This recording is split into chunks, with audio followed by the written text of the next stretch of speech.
Zee 24 तास एक पाऊल पुढे। मनसे आमदार हर्षवर्धन जाधव मनसे सोडणार असून ते उद्या आमदारकीचाही राजीनामा विधानसभा अध्यक्षांना सोपवणार आहेत। औरंगाबाद जिल्ह्यातील कन्नड मतदारसंघाचे ते आमदार आहेत। यापूर्वीही ते मनसे सोडणार असल्याची चर्चा होती, परंतु त्यावेळी त्यांची नाराजी दूर करण्यात मनसे नेत्यांना यश आलं होतं। मनसेच्या गुलामगिरीतून मुक्त होण्याचा निर्णय त्यांनी घेतला असल्याचं झी 24 तासला दिलेल्या एक्सक्लुझिव्ह मुलाखतीत म्हटलंय। यापुढे कोणत्याही पक्षात जाणार नसून वडिलांच्या नावावर अपक्ष निवडणूक लढवणार असल्याचं त्यांनी स्पष्ट केलंय। मनसेच्या जोखडातून मुक्त झाल्याची भावना व्यक्त करतानाच पक्षप्रमुख आपल्याशी अत्यंत घाणेरड्या भाषेत बोलल्याची खंतही त्यांनी व्यक्त केली।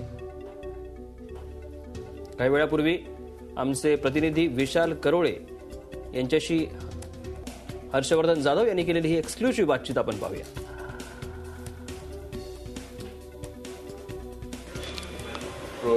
बऱ्याच दिवसांपासून नाराज असलेले हर्षवर्धन जाधव यांनी अखेर मनसे सोडण्याचा निर्णय घेतलाय। आपल्यासोबत स्वतः हर्षवर्धन जाधव आहेत। विचारूया का त्यांनी असा निर्णय घेतला। सर, तुम्ही अखेर मनसे सोडताय, का असा निर्णय घेताय? मनसेमध्ये दुर्दैवाने खूप घुसमट होती आहे आणि त्या ठिकाणी जे काही पक्ष नेतृत्व नेहमी प्रॉमिस करत आलेलं आहे कार्यकर्त्यांना, सहकाऱ्यांना, ते प्रॉमिस फुलफिल होत नाही असं माझं मत आहे। माझ्या स्वतःच्या पर्सनल विषयामध्ये जर आपण बघितलं तर मला मारहाण ज्या वेळेला झाली होती त्याच्यानंतर सभा जरूर घेतली राजसाहेबांनी, पण त्या ठिकाणी विधानसभेत ज्या वेळेला या संबंधीचा प्रश्न विचारायचा होता त्यावेळेला तो त्यांनी विचारला नाही। ते मनसेच्या कुठल्याही माणसाने मारहाणीचा विषय हा विधानसभेत विचारला नव्हता। त्याचबरोबर मध्यंतरी काँग्रेस राष्ट्रवादीने मला मारलेलं असल्यामुळे मी जिल्हा परिषदेमध्ये त्यांना मदत करू नका या भूमिकेचा होतो आणि जर करायचीच असेल मदत तर मग कारखान्याच्या संदर्भात माझ्या काहीतरी करावं अशी माझी मागणी होती, पण त्या संदर्भात सुद्धा काहीच निर्णय होऊ शकला नाही। त्याच्यानंतर परत आता पंचायत समितीच्या निवडणुकीमध्ये सुद्धा मनसेचा सभापती होत असताना त्या ठिकाणी मुद्दामून राष्ट्रवादीचा सभापती करण्यात आला। विधानसभेच्या निवडणुकीच्या दृष्टिकोनातनं राष्ट्रवादी ही प्रतिस्पर्धी असल्यामुळे त्यांच्या पक्षाला ताकद आमच्या पक्षाने देऊ नये असं स्वाभाविक अपेक्षा माझी होती, ती दुर्दैवाने पूर्ण झाली नाही आणि म्हणून दरवेळेला पक्षाने अशा पद्धतीची भूमिका घेतल्यामुळे शेवटी मला वीट आला आणि शेवटी मी आता राजीनामा द्यायचा विचार करतोय, म्हणजे ठरलेला आहे। गेल्या 2 वेळेस पण असंच झालं। शेवटी मनसेतून स्वतः वहिनी साहेबांनी म्हणजे राज ठाकरेंच्या पत्नीने आपल्याला फोन केला होता, त्यावेळेस तुम्ही निर्णय बदलला होता। यावेळेस असं काही?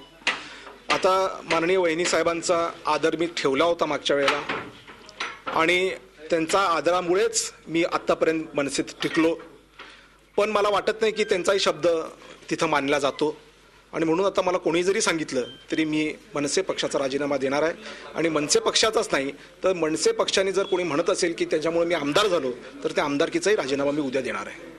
सर्वात महत्त्वाचं म्हणजे आता हर्षवर्धन जाधव कुठल्या पक्षात जाणार, काय ठरवलंय? मी अद्याप काहीच ठरवलेलं नाहीये, पण माझं मानस असं आहे, मला मी जे बघतोय सगळीकडे त्या दृष्टिकोनातून मला असं वाटतं की मी अपक्षच लढीन म्हणून। येणारी विधानसभेची निवडणूक मी अपक्ष लढीन, मी कुठल्याही पक्षात प्रवेश करणार नाही। कोणासोबत काही बोलणं झालंय सध्या तरी? मी कोणासोबतच बोललेलो नाहीये। माझी घुसमट झालेली आहे माझ्या या मतदारसंघामध्ये, माझ्या पक्षानेच माझी गोची केली आहे, त्यामुळे मला पर्याय नसल्यामुळे मी हा मार्ग स्वीकारला आहे। मनसेनं माझी गोची केली आहे त्यामुळे आता पक्षात राहण्यात मला काहीही इंटरेस्ट नाही असं काहीसं सांगत अखेर हर्षवर्धन जाधव यांनी मनसेला रामराम केलाय। खरं म्हणजे हर्षवर्धन जाधव मराठवाड्यातील एकमेव मनसेचे मोठे नेते होते, मात्र आता त्यांनी राजीनामा दिला ना, मनसेला मराठवाड्यात मोठा धक्का बसतोय अशीच काहीशी चिन्ह आहेत। झी 24 ताससाठी व्हिडिओ जर्नलिस्ट मोहम्मद तौकीबसह विशाल करोळे, औरंगाबाद। झी 24 तास एक पाऊल पुढे।